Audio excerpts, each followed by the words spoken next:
Earlier today, participation in one of the Ethereum 2 testnets plunged to almost zero, triggering a huge concern that the move towards ETH2 was hitting a standstill point. Today, we're going to explain exactly what happened with this Ethereum 2 testnet failure. We're going to explore all of the potential implications that this could mean for Ethereum 2, and of course, we're going to discuss the possibility that I think nobody really wants to acknowledge, which is what if Ethereum cannot scale to ETH2? Just to save you guys a little bit of anxiety, I'm not going to be suggesting in any way that Ethereum will become a failed project or that the ecosystem blossoming currently on Ethereum is going to, in any meaningful or long-term way, suffer. However, we do need to explore the realities of what a failure in this testnet means, whether or not this is healthy for the Ethereum testnets to be encountering such bugs, and of course, what the future might hold if they're unable to overcome this obstacle. If you guys are excited for this episode, do me a favor and smash that like button.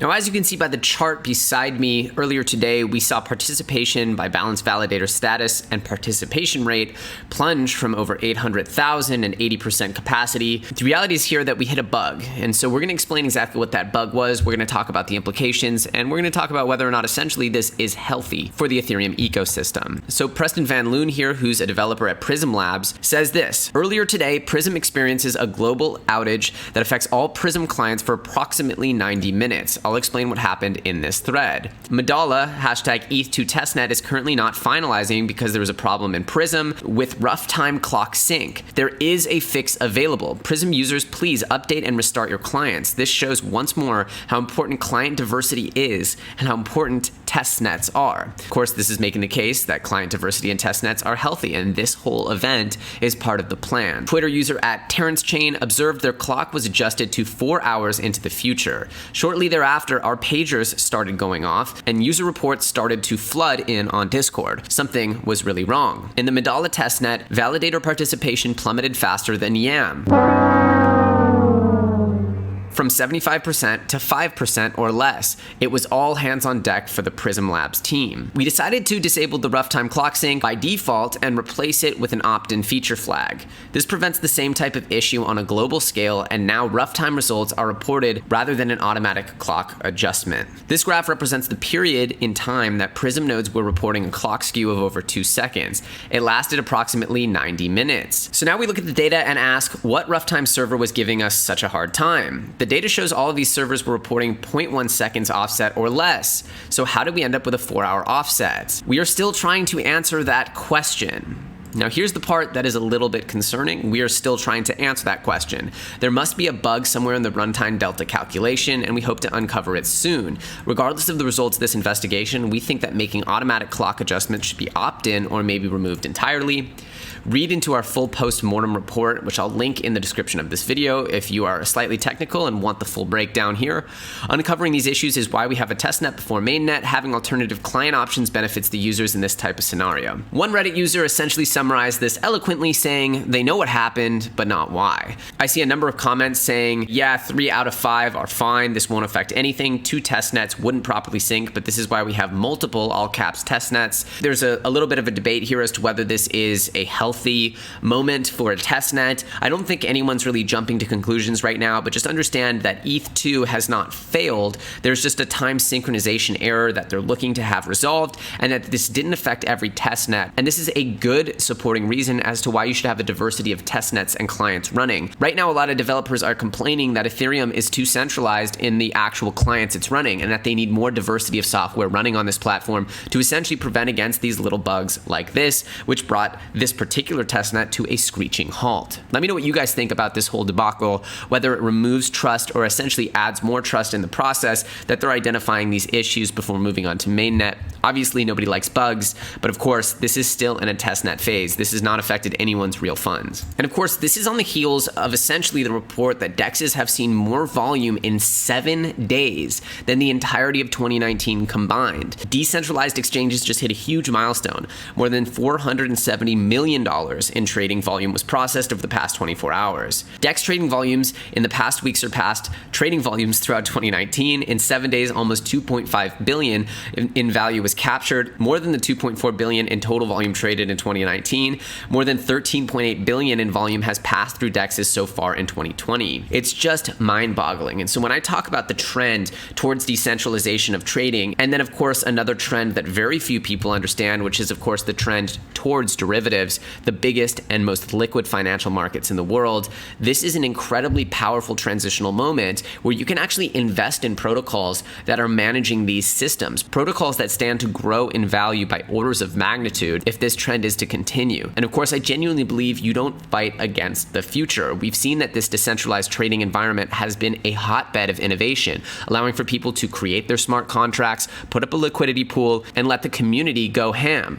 or in some cases, yam. The reality of the situation in the altcoin industry is that big exchanges have typically been gatekeepers. This particular trend is degrading significantly the value of those gatekeepers, such as Binance and Coinbase. Now, I do believe there is still a long transitional time between now and then, but the writing is on the wall that people prefer decentralization, and I believe this is going to allow for true innovation to flourish. Of course, it's going to be pure chaos, much in the way that the early web days were, but I see this as a true Web3 wild, wild west era where people are now able to put up a smart contract, get a liquidity pool, and have this thing rocket overnight. And this is an exciting, also a little bit intimidating, and an environment you should be very careful in. This is paving the way for a true revolution of technology, for the internet of money to truly take flight. Now, of course, it begs the question, what happens if ETH2 truly does fail?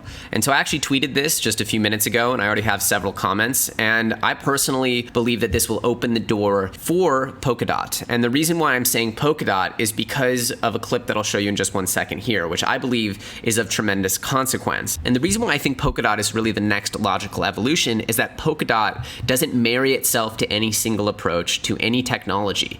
Polkadot is essentially a framework for building blockchains that can upgrade and can incorporate new technologies. So while a lot of people would say things like Cardano here, the reality is ETH2 fails, Polkadot prevails, I believe is the most likely scenario. I'll let the co-founder of Ethereum, Gavin Wood, who's the creator of the substrate framework upon which Polkadot is built, explain why Polkadot can actually resolve a lot of the questions and a lot of the debates that are going on within the Ethereum community, especially as we look for a would-be replacement to Ethereum, knowing that no chain is truly perfect. There was a general idea back in 2014 when we were starting Ethereum that Ethereum 2 should be being under development by late 2016, and here we were sitting around in autumn of 2016, and there was absolutely no indication that there was going to be any development, significant at least, on Ethereum 2 for some time.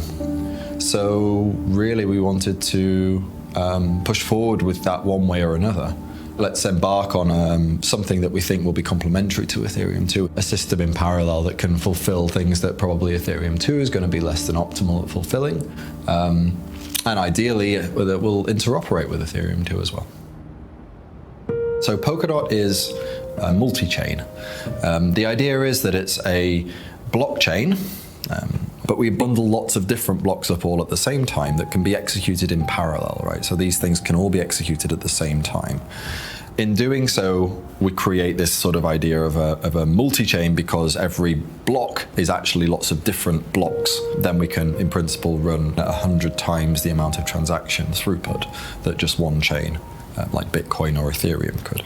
And so as you can hear, Polkadot is actually a blockchain of blockchains. While many people would say insert their favorite high throughput blockchain here, whether it be Cardano, whether it be IOST, Tron, EOS, or really anything that would compete with Polkadot, the reality remains that new blockchain technologies are added all the time. So getting married to any one chain setup, as Gavin Wood, the co-founder of Ethereum and creator of the substrate framework upon which Polkadot is built, in my opinion is not the right direction for a long-term solution.